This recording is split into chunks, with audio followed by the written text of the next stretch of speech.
उसे एहसास ही नहीं होता अम्मी। सारी जिंदगी मेरी हर दुआ, मेरा हर फैसला सिर्फ उसी के लिए रहा।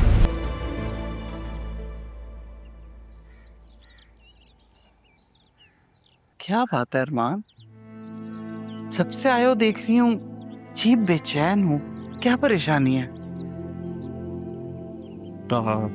सैफ हाउस में अपना निकाह का इवेंट प्लान कर रही हूँ। क्या? लेकिन क्यों? पता नहीं, जरीन को तो मैं कानूनी तौर पे देख लूंगा, लेकिन आसिया बेगम का तो अंदाजा आपको अच्छी तरह। वो पता नहीं राहा के साथ क्या करेंगी।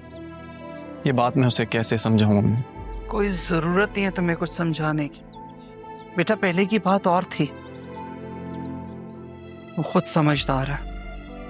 और रही बात आसिया बेगम की, वो तो खुद बहाना ढूंढ रही है तुम्हारी और बतूल की बात पक्की अनाउंस करने के लिए। आपने क्या कहा उनसे? वही जो तुमने मुझसे कहा था, जो तुम चाहते थे। थैंक यू अम्मी, थैंक यू सो मच।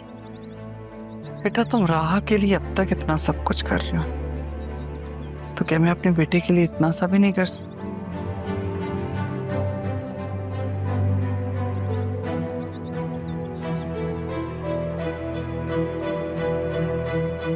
तुम जो भी फैसला करोगे ना, तुम्हारी माँ तुम्हारे साथ।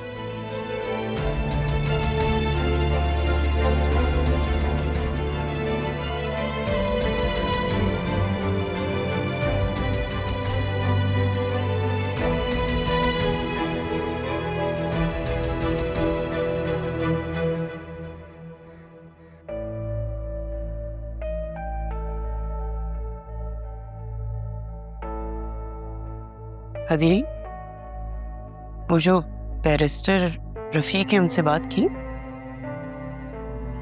किस लिए? यही कि पापा ने अपनी विल में सब कुछ राह का कर दिया। हमारी बेटी के हिस्से में तो कुछ भी नहीं आया, और ये फेयर बात तो नहीं है।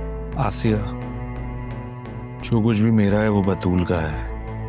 पापा किसी का हक कैसे मार सकते हैं? वो ऐसा कैसे कर सकते हैं? अरे मैं तुमसे कह रही हूँ ना, ये सारा उसी का किया धरा है। क्या कहना चाह रही हो? किसने तुमसे क्या कहा है? अब तुम्हारी अपनी बेटी तकलीफ में है, टूट फूट गई है वो नजर नहीं आ रहा? मुझे पूरा यकीन है ये सारी साजिश राहा की और जरीन की है, इसीलिए वो निकाह के बाद आई, और आई भी तो अरमान के साथ, ताकि हम जरीन को मासूम समझें और अपनी बेटी का निकाह कर दें उसके साथ। राह का पीछा छोड़ दो आसिया, पहले दिन से उसके पीछे पड़ी हुई हो, अब बस करो। इतनी नफरत क्यों है तुम्हें उससे? मैं उससे नफरत नहीं, इनफैक्ट वो मुझसे नफरत करती है।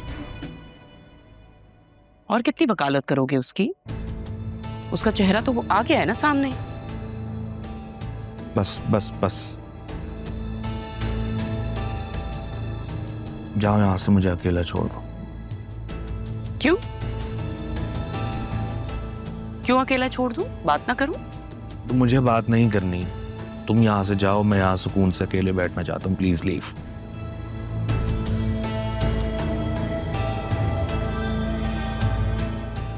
देखती हूँ मेरी बेटी की खुशियों को आग लगा के वो कैसे खुश रहेगी।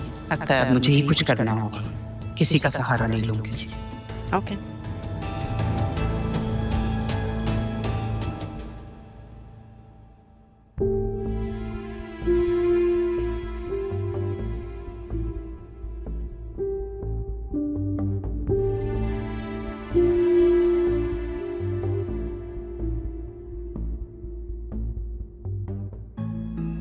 रमीज, याद रखना हमारी नजरें तुम पर ही हैं। जो कहा है वैसा नहीं हुआ तो वापस वहीं जाना होगा। नहीं नहीं, आप जैसा कहेंगे मैं वैसा करने की पूरी कोशिश करूंगा। हमें तुम्हारी कोशिश नहीं, काम चाहिए।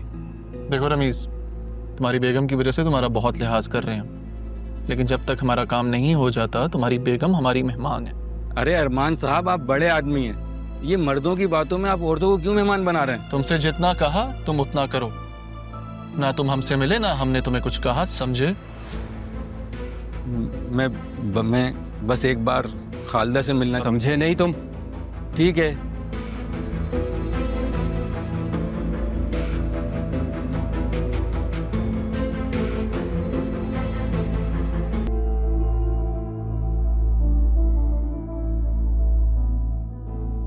बिजनेस के मामलात बहुत खराब हो गए मामी की वजह से। बहुत मुश्किल से संभाला मैंने। पुराने लोगों को फायर किया, नए इन्वेस्टर्स को भी हायर किया, कॉस्ट भी बहुत ज्यादा कट डाउन की। मुझे हमेशा से तुम पे यकीन था कि तुम सब कुछ कर लो। दादा जान ने तभी तुम पे जिम्मेदारी सौंपी।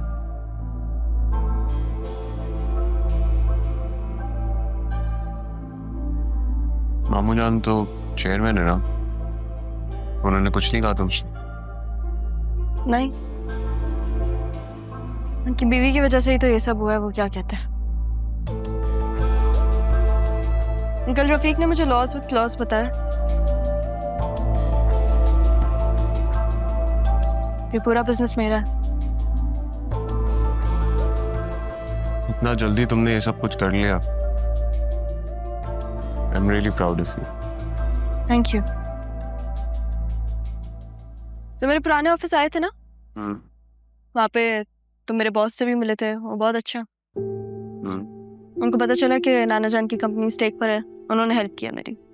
खैर ये सारी बातें छोड़ो, मुझे बताना था कि हमारा निकाह सैफ हाउस में ही होगा।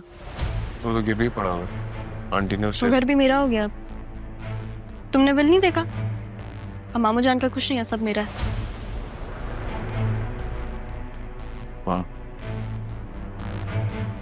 तो अब तुम्हें नहीं लगता अरमान कोई इशू करेगा? इसलिए तो मुझे अच्छे लगते हो जरियन, हर बात को सोचते हो तुम, स्मार्ट हो तुम। जो पता है कि बतूल की खातिर अरमान शायद तुम्हें नुकसान पहुंचाने की कोशिश करे,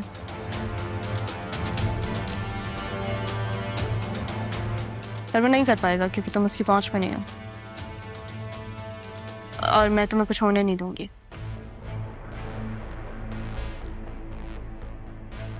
इसे ये लो,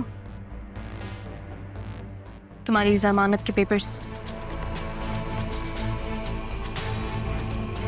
जब तुम इस पे साइन करोगे तो हमारा निकाह होगा, और तब अरमान क्या कोई भी तुम्हें कुछ भी नहीं कह पाएगा। साइन करो।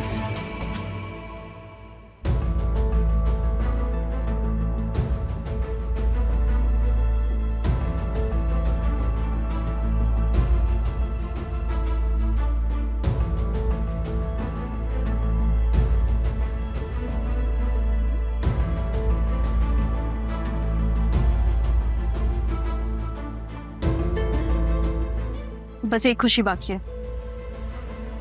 क्या खुशी?